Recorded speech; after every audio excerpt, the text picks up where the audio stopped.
ስሟት። የአርሲ ኦርቶዶክሶች የአማራ ተወላጆች ናቸው።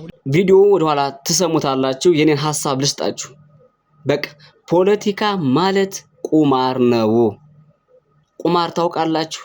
የማሸነፍ የመሸነፍ አኬር የመገልበጥ ይሄ ዛሃራ የሚባለው ነገር ማለት ነው። ይህ ቁማርን ደግሞ የሚያስጠላው በምንድነው ታውቃላችሁ? በነፍስ ነው፣ በንጹሃን ደም ነው። የሚያስጠላው መጥፎ ባህሪው በዚህ መሆኑ ነው።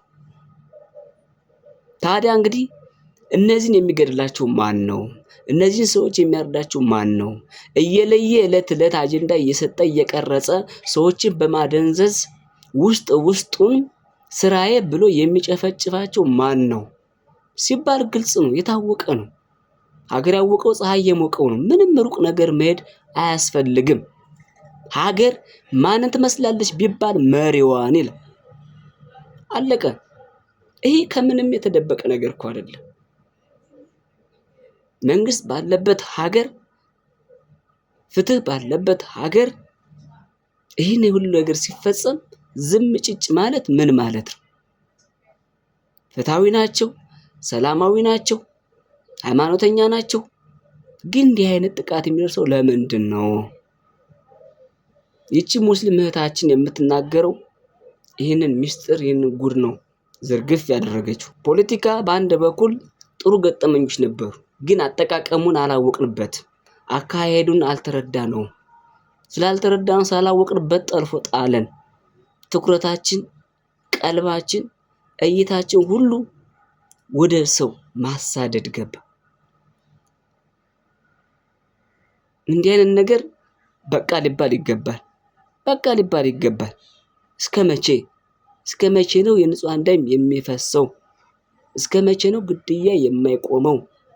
እስከ መቼ ነው እንዲህ የሚቀጥለው? በጣም ነው የሚያናድደው። በጣም ማንኛውም ላይክ፣ ሼር እና ሰብስክራይብ በማድረግ አበረታቱኝ። ሰላም። በተደጋጋሚ እየተገደሉ ያሉት የአርሲ ኦርቶዶክሶች የአማራ ተወላጆች ናቸው። ለዚህም ነው በተደጋጋሚ የጃልመሮ ታጣቂ የሚገድላቸው። በተደጋጋሚ እንደተናገርኩት በኦሮሚያ ክልል ያለው አማጺ ኃይል ታጣቂ ኃይል የፕሮቴስታንት አማጺ የጃልመሮ ታጣቂዎች ናቸው። ከጃልመሮ ታጣቂ ውጭ ሌላ ታጣቂ የለም ኦሮሚያ ክልል ላይ። እሱ ነው እየገደላቸው ያለው። አርሲ ላይ በተደጋጋሚ እየተገደሉ ያሉት የአርሲ ኦርቶዶክሶች የአማራ ተወላጆች ናቸው። ልክ ወለጋ ላይ እንደተገደሉ እንደ ወሎ ሙስሊሞች ጣፋንታ ነው እየደረሰባቸው ያለው። አርሲ ላይ የተገደሉትን አካል ነው ሙአተ ዋህዶ ነው የምትሉት አቁሙ። ሙአተ ዋህዶ አይደለም። ኦርቶዶክሶች ጭፍንተኛ ወይም ሙሸታም ኦርቶዶክሶች እንደሚሉት ስልጤ አህመድ እንጀብል ምናምን እንደሚሉት አይደለም። ኦሮሚያ ክልል ላይ መንግስት የሚያቃል፣ የክልሉ መንግስት የሚያቃል፣ የፌደራል መንግስት የሚያቃል ጃልመሮ የፕሮቴስታንት አማጺ የሆነ የሱ ታጣቂዎች ብቻና ብቻ ናቸው ኦሮሚያ ክልል ላይ ያሉት። እየገደለም ያለው የአማራ ኦርቶዶክሶችንና የአማራ ሙስሊሞችን ነው እየገደለ ያለው።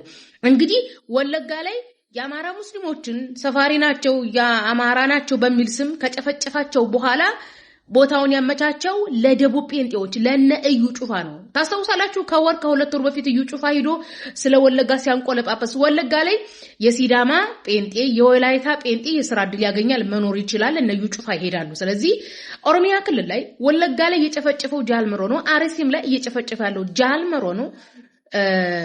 ኦርቶዶክሶችንና ሙስሊሞችን እየገደለ ለፕሮቴስታንቶች የሚያመቻቸው ጃልመሮ ነው።